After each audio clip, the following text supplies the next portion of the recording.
Hey everyone. We're not live yet, Toby. Hey everyone. Okay. Welcome to another episode of Live Crypto Tips. I'm My Toby. my name is Heidi. Yeah, so we got some interesting things to talk about today. I'm going to be talking a little bit about ETH and Solana, and Heidi's going to talk about RUNE. Yeah. And other stuff which is kind of crazy. So mark your calendars, mark your weekly schedule. Every Monday at noon Eastern time, we're going to be right here talking about whatever the heck is happening on crypto, giving you our thoughts on it. And so if you guys are keen, tune in every week, Monday, noon Eastern time, and say hi to us in the comments. Like, for example, what everyone is doing right now. Dave D, Matthew King, Nick, everyone, all you lovely people in the comment section, thank you everyone for tuning in. Yeah, this is awesome. I'm really glad that we're doing this again. It's like one of my favorite parts of the week. Okay, so first let's talk about. Well, do you want to talk about? Well, let's This? save it. Let's save it. Would you like to talk about this? Oh, yeah. Okay. Save it. So U.S. Treasury Secretary wants to tax unrealized crypto gains. Now, Heidi, I think, posted this morning. Mm-hmm. And, there are some people in the comments on Twitter that were saying, I don't think this is realistic. I don't think this is going to happen. And some people are like, this is too extreme. And guys, from what I've seen over the past 2 years, governments are going to get away with anything. So I can guarantee this is going to happen in some way or another. And now, in the article it talks about it's only going to be for the wealthiest people in the world, or in the US. Billionaires, they say. Billionaires, yeah. But, if you go back a little bit of history, back in 2000 or 1913, when the U.S. income tax was implemented, that was only for the top 3% of people, like earners in the U.S. And so, but over time, how governments work. They're going to slowly, like, oh, hey, it's just going to be for these people, and then it's going to be for these people, and then it's going to be for pretty much everybody. It will be for everybody. And so, this is one thing that I want to tell you, that the top earners in the U.S. aren't stupid with taxes. They know tax loopholes and all that stuff. So what they're going to do is they're going to leave the U.S. and, they're going to come to people like us, and then we're going to help them. Like, hey, there's citizenship by investment programs that you can go ahead, and this is how to renounce your U.S. citizenship and all that other stuff. So I know that sounds extreme or whatever, but from what I see happening in the future, I think it's going to be really, really a rough place to live. Yeah, I think okay, sorry. One person in the comments going kind of crazy. I think they're getting you used to the idea of taxes being everywhere. And like you were saying about income tax, and here we are, everyone's paying it. So, so what this article is saying is that Janet Yellen was saying, it's about time. Her and who was the other senator that's always pro, Elizabeth Warren, she was saying, she's pushing hard to use a tax on the wealthy to help fund President Biden's Build Back Better agenda. But one quote here from crypto critic Mr. Whale is saying, the fact Janet Yellen is even considering an unrealized capital gains tax perfectly illustrates the monstrous economic crisis we're in. They are willing to annihilate all investor sentiment in order to raise money to fund their reckless spending spree. I mean, part of me disagrees with that as well, because they need to raise money. Guys, they don't need to raise money. They have a printing press. It's called the Federal Reserve, and cohorts with the Treasury, which are pretty much one now, and don't have any oversight. So they can print as much currency as they want. And they're going to do that. They're going to print so much currency, you can't even believe it. And and that actually is spilling over to the crypto market and equities. And so a lot of people are like, oh, there's going to be a huge stock market crash anytime now. No, there's not, because the more they print, that's creating inflation, and a direct form of inflation is inflated stock prices. I mean, you really think that stock prices should be where they are right now? Like, no. And so it's going to continue. And so, a hedge against this inflation, this crazy inflation, is Bitcoin and Ethereum and Solana and, all these other coins that, on our CT Club, if you're a member of it, that we've been benefiting like crazy from the amount of currency printing and inflation that's happening. And the reason why these coins are rising so much, not only is it like a brand new asset class that we are in right now, this is a brand new asset class. I mean, let me just go over this. This is kind of worrying because, what I say to people is, hey, when you look at mainstream media, you want to see where they're headed. Let's see like the front covers. You want to see like what they're talking about Bitcoin, and I said like a month ago, I'm like, hey, there's not much happening. Hardly anybody's talking about it on mainstream. Now the front cover of Barron's is Bitcoin, a huge B, and it says Bitcoin goes mainstream. So now we are entering a phase where the mainstream adoption is once again happening, and people are going to start calling you. They're going to start saying, hey, if they haven't already, yeah, like, hey, I know you talked about Bitcoin like 10 years ago or whatever, and let's talk or whatever. So this is what's going to happen. It's a cycle. So this is what's going to bring this all-time high blow off top craziness, which will probably be over $100,000 Bitcoin pretty easily, in my opinion. And I mean, now I can get into a little bit of Ethereum right now. Yeah, I think Ethereum's going to go crazy high because you have the amount of burn rate that's happening right now. So you have at current rate, you have about 2.7 million Ethereum being burned away at current rate. All right. So right now we've burned away about over 500, I think 500,000, what is it? 500 million or 500, sorry, 500,000 Ethereum. Yeah. And so that's like, that's about $2 billion worth. So now, we are going to continue burning more and more as like OpenSea has their NFTs and all that.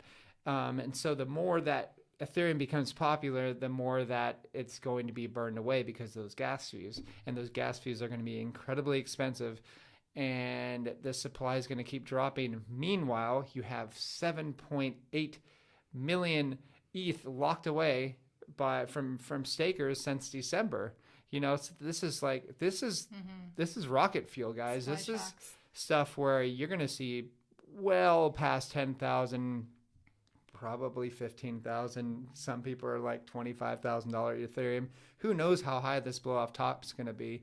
The more the media pumps, their narrative of like, oh, Bitcoin's cool again, then everybody's just going to hop on. So anyways, I've talked my your ear off.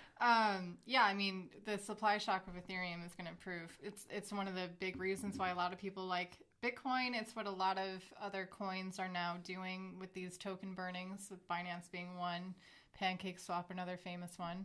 Yeah. And the difference is that this is a permanent supply shock, basically, with the token burnings. And what you're saying with the staking is, yeah, there's a ton that are locked up now that won't be unleashed until Proof of Stake 2 comes out, or until Proof of Stake comes out.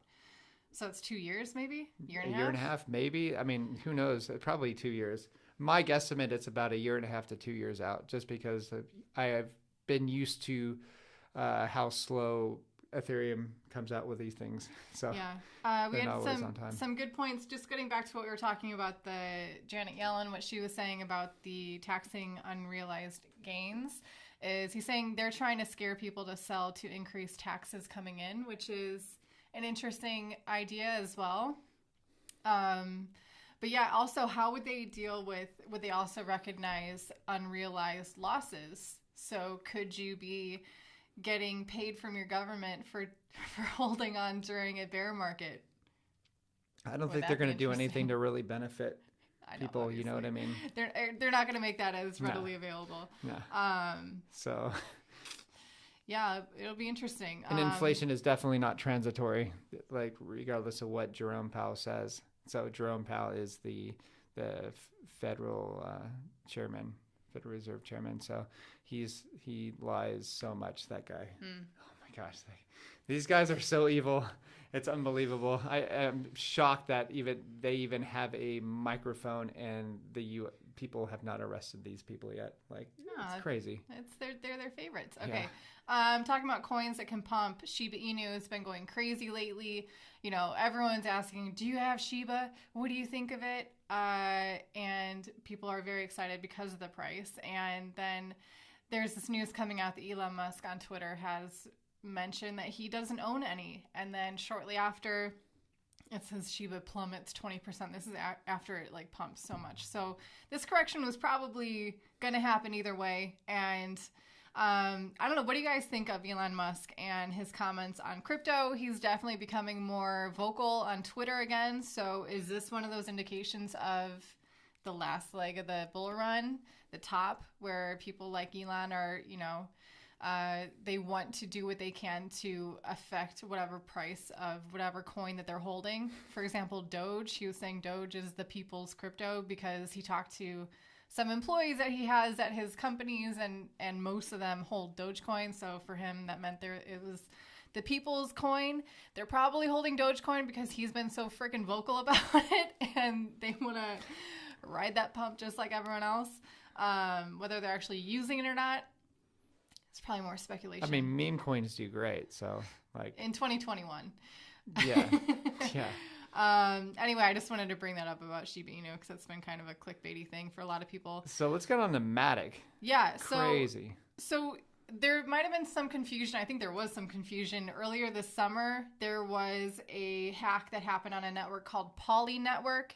A lot of people were kind of panicking that it was a Polygon network, aka the coin Matic, but it was not. It was a different one. And actually, that hack that happened this summer, the hacker took $600 million worth of coins, but he returned it, and he was actually paid $500,000 for returning the coins. It was kind of a negotiation, but I wanted to bring this up because it's a healthy reminder for any of you who, you know, in 2019 and in 2020, there were a lot of hacks on DeFi platforms. And so I think the risk was much more apparent for your coins and the smart contracts that you're depositing them into to earn these great yields that they're, you know, so happy to tell you about, these liquidity pools, farming, and you're dealing with smart contracts that are new.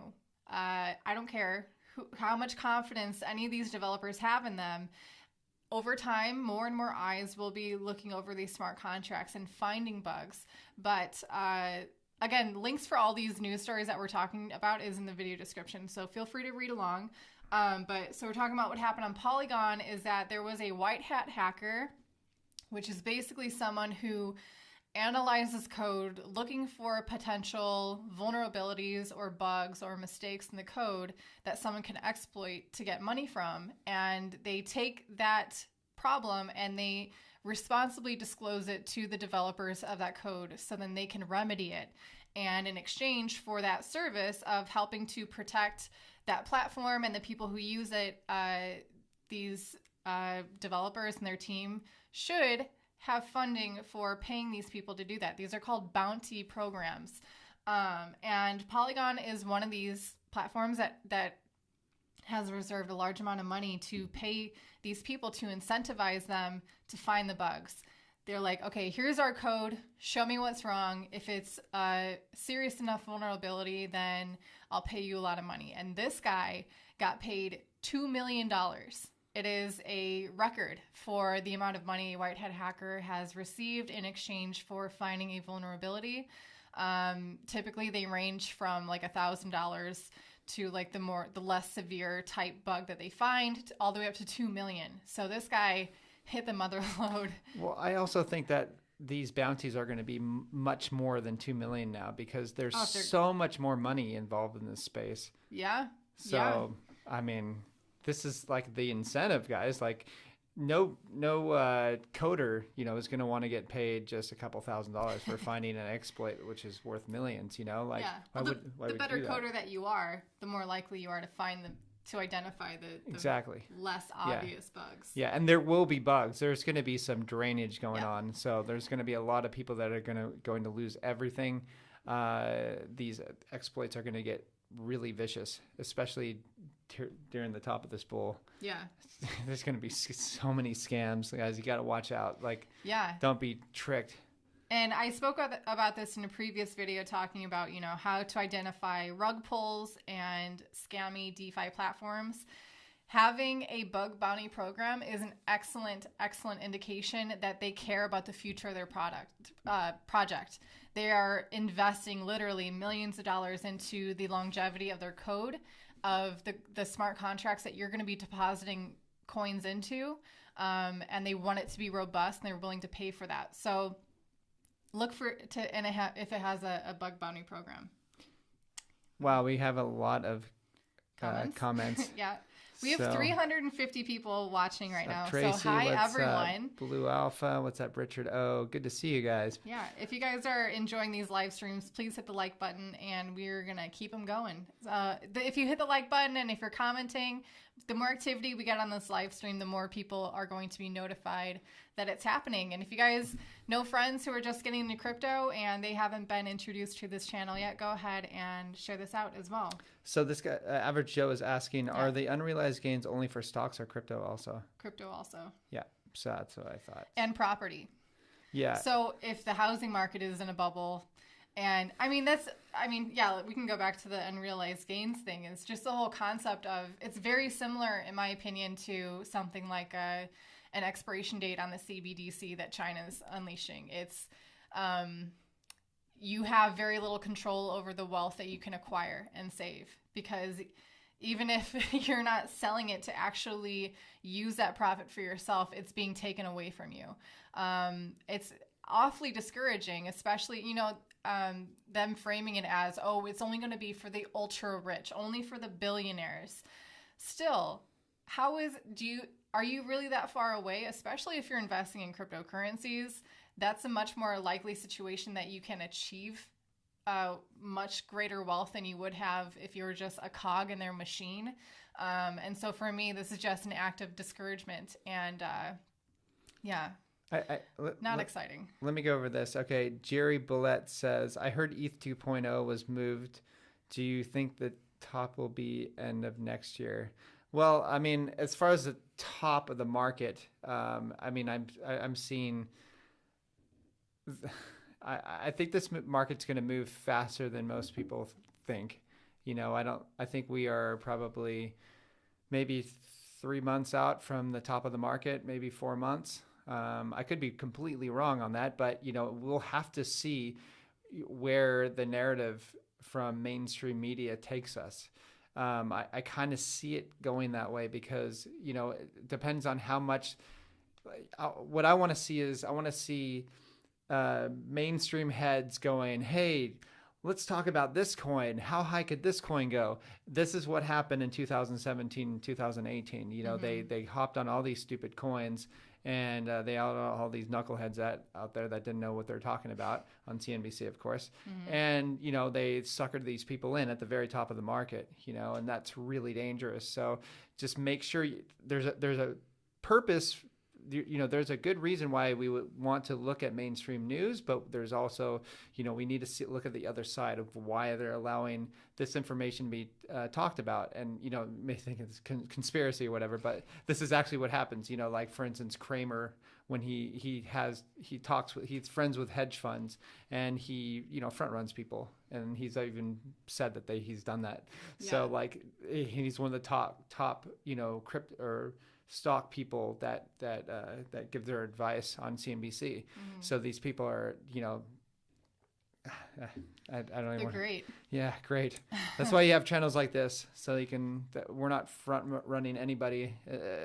Actually, like whenever I do a trade, I do it 5 minutes after or under, I'm sharing this with the CT club, like immediately after that. Sometimes I'm lazy and I just go, you know what, I'm just going to say the trade because there's so much volume, and then I buy later, which is like kind of screwing myself over, but yeah, I'm probably not going to move too many markets. Okay, so getting back to talking about Polygon and DeFi and hackers and white hat hackers and the security of smart contracts, in my opinion, you know, this is a great indication for Polygon. It is more robust because this bug was found. It's all the better for it.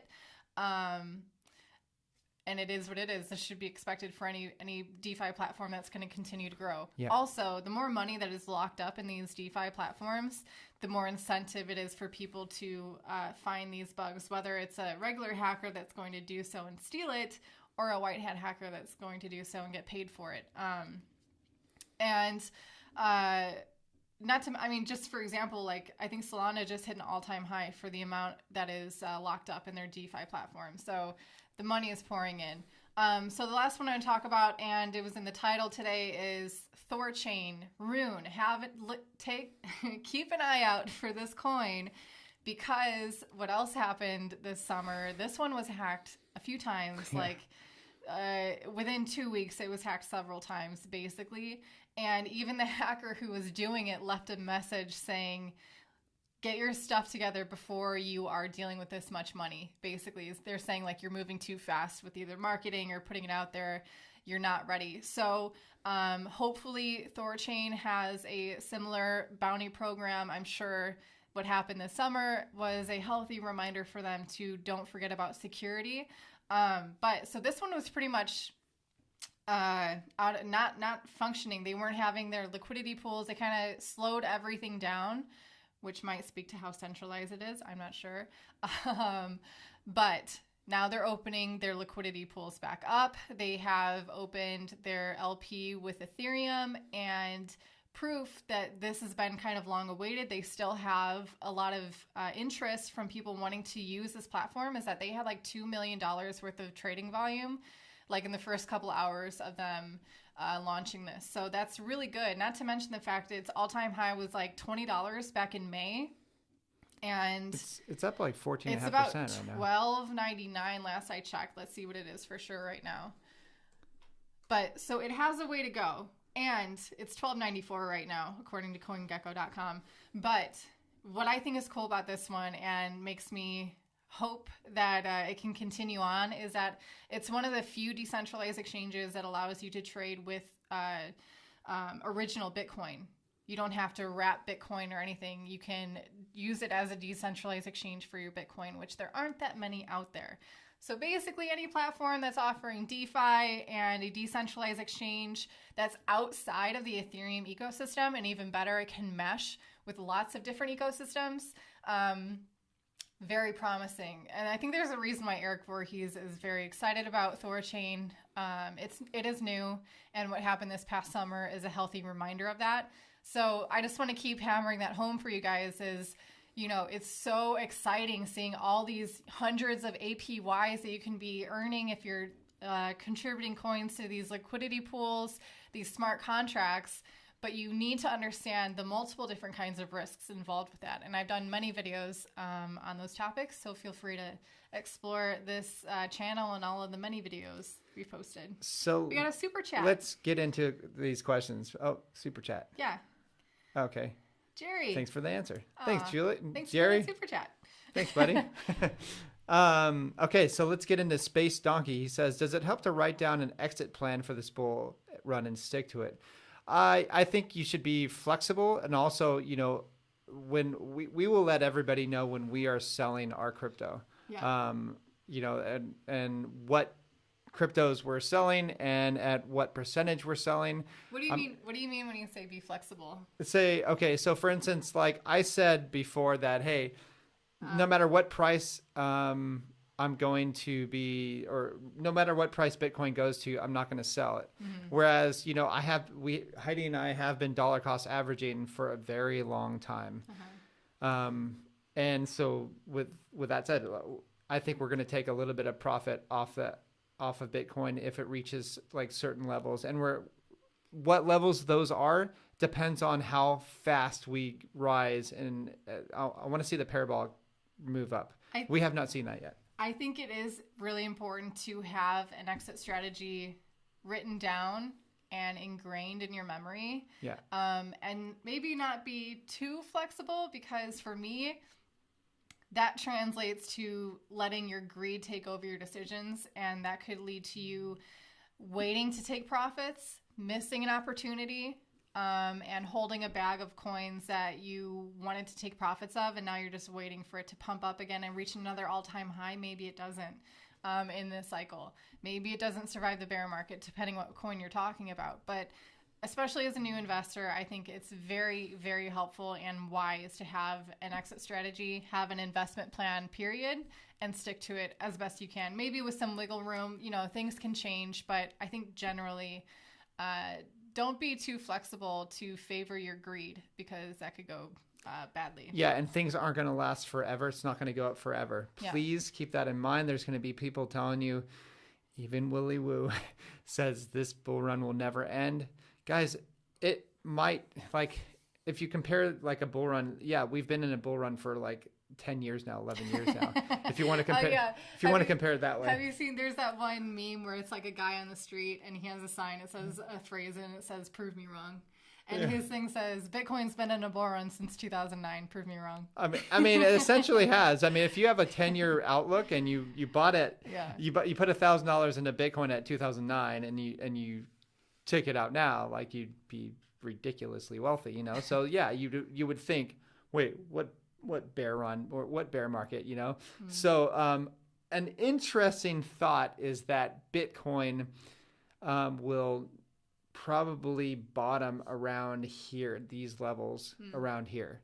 I don't think that Bitcoin is going to be dropping past 50K. I just don't see it, especially, as the cat is out of the bag with the entire world. I mean, the entire world got a glimpse of it in 2017, 2018. Then they forgot about it. And now they're going to come back in full force. You're going to see full force inflation as well, which is going to be out of control. And you're going to see the whole world clamoring into Bitcoin, because the entire world is hyperinflating their currency away. You might not see it in hyperinflating.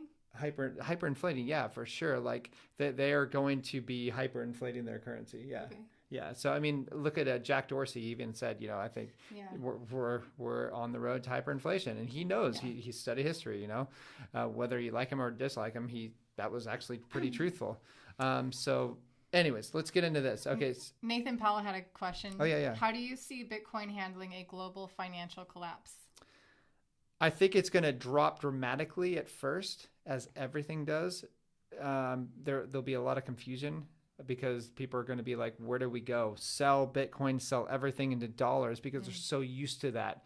But then they're going to realize really quickly, oh my gosh, I'm selling into dollars. What have I done? I'm going to go back into Bitcoin, and then you're going to see it skyrocket. And, it's going to compete with a central bank digital currency.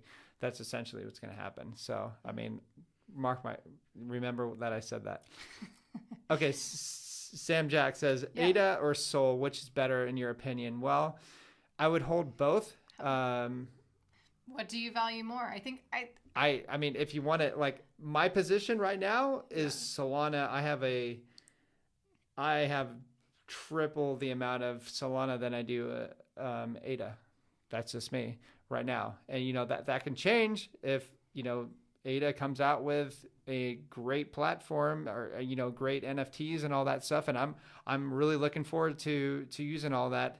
But right now, Solana is taking the limelight, but it's going to happen. Solana is going to take the limelight. Then you'll see Cardano taking the limelight. So it's good to have both in your portfolio. I don't see why you would choose either or. It's kind of like, should I hold Bitcoin or Ethereum? No, hold both.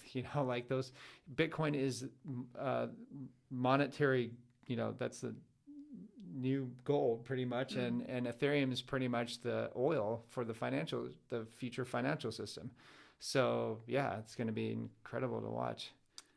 We gotta. I know. Thank you for the super chat, Ebonics. Multivac, absolutely. Or Harmony. Yeah. Okay. So Multivac, if you're a Patreon member, you know that we got into Multivac way early. Also, Harmony One, I do enjoy the fact that it's so easy to mine.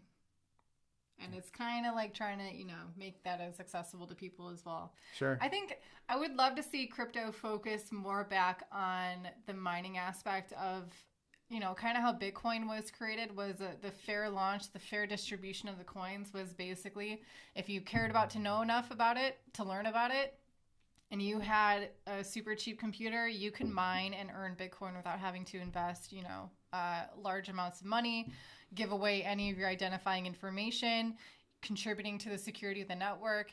And now, the hype is all into NFTs and DeFi. Fair enough. Those are all valid and important aspects that we're innovating and disrupting. But I'd love to get back to making cryptocurrencies accessible to people in ways outside of these bottlenecks that are centralized exchanges. So also, I had a question here.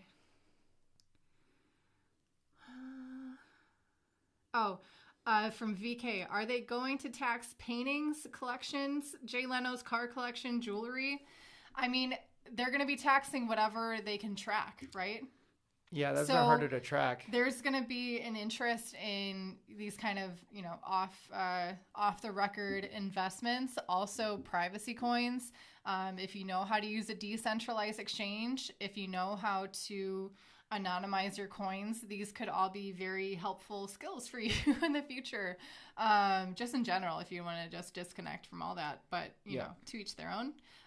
We had another super chat by Tonic. Thank you. He said, love South you guys. African Rand. Keep it up. Awesome couple, and thanks for the great content. Thank you very much. Welcome, and we love your country. What about WorldCoin? Oh, I'm going to do a video on WorldCoin. Don't you wait. I think I'm not going to say anything right now on WorldCoin. That's going to come out this week. Francis is asking, how's life in Portugal? It's tax-free. It's great. I mean, I love it here. This is my happy place. And there's great waves. Yeah. Great waves, great weather, great people, great food. Okay. A lot of things I enjoy. But I know that Portugal is, on a lot of people's radars just because of the crypto tax friendliness that it's getting more and more popular, and fair enough. But it is a small country. I'm encouraging you guys, if you can, to come visit before you make a life-changing decision to move, because maybe this type of lifestyle isn't for you. Maybe you really like the hustle and bustle of a busy city. In Lisbon. Yeah, but it's pretty chill. Even for some people, maybe Lisbon isn't enough. Yeah. So just keep that in mind as always. You can get really excited. I mean, for us, it's like it checks all the boxes for me. But. Yeah, and we will be interviewing a lawyer here that can Maria. help people with tax-free lifestyle and all that other good stuff. Yeah, so now that we're back here in Portugal, I'm going to do another interview with Maria. So, okay, Manu Lojman says, hi guys, do you sell all of your crypto for stable coins at the end of the bull run? What is your exit strategy? Well, I would never sell all of my Bitcoin. So that's one thing I should have clarified. I will never, ever, ever sell all of my Bitcoin, regardless of how high it goes. You might, No. Toby won't be around. No. That's a deal breaker for me. Heidi would not be I wouldn't be very happy too. There's no way. So yeah, that's going to be a no-go for that. But also this concept of going all into stable coins versus, I don't know. I think it's good to always be kind of hedging. Always be hedging. Have a little exposure just in case to cryptos. Have a little exposure to stable coins. Obviously, during a bear market and during a bull cycle, those two cycles, you're going to be weighted differently. But even the thought of going all into stable coins is risky. So Ebonics about XRP says, what are your thoughts on XRP and the SEC case? Okay, so what you're going to experience is SEC is going to slap XRP on the wrist, and then they're going to be allowed to go to the moon. So that's just what's going to happen. They're not going to do much with XRP, in my opinion. So yeah, it's fine. So if you're holding XRP, you're gold. Nick says never say never. Never say never for what? You're selling all your Bitcoin. No, I'm not gonna sell all the Bitcoin. Sorry, Nick. What is your expected price of Solana in this run? Thanks. Oh, okay. So I went over a video the other day. It said, "What is my price prediction for Solana?" And I came to the conclusion that with the amount of the supply, the amount of network that it's kind of taken away from Ethereum, with how expensive Ethereum is right now, and the influx of mainstream, which doesn't have thousands of dollars to spend on gas fees. We could be looking at easy $800. I said some crazy prices as well, like close to 2,000, I think. So I don't know, maybe I'm kicking myself for that one, but you never know how high these things can go. The 2018 bull run just startled me of like how high we actually ran with some of these alts. And so you just never know. Yeah. Never know. Yeah.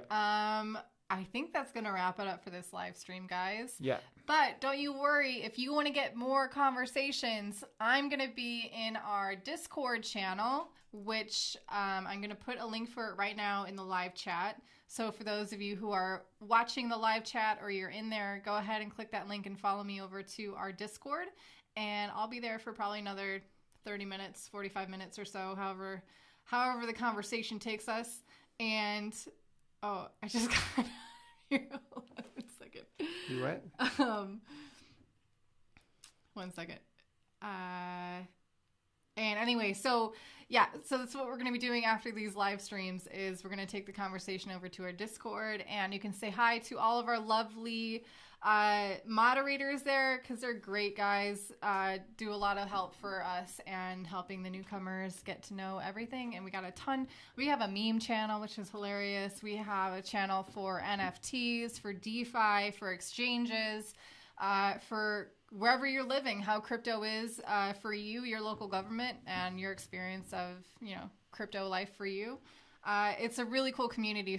So for those of you who are new to crypto and you just feel kind of lost, or like you're the only one in your life who's any interest in talking about cryptocurrencies, this Discord could be a great outlet for you. I'll leave it at this. Three's a crowd. Why do people hate or love XRP?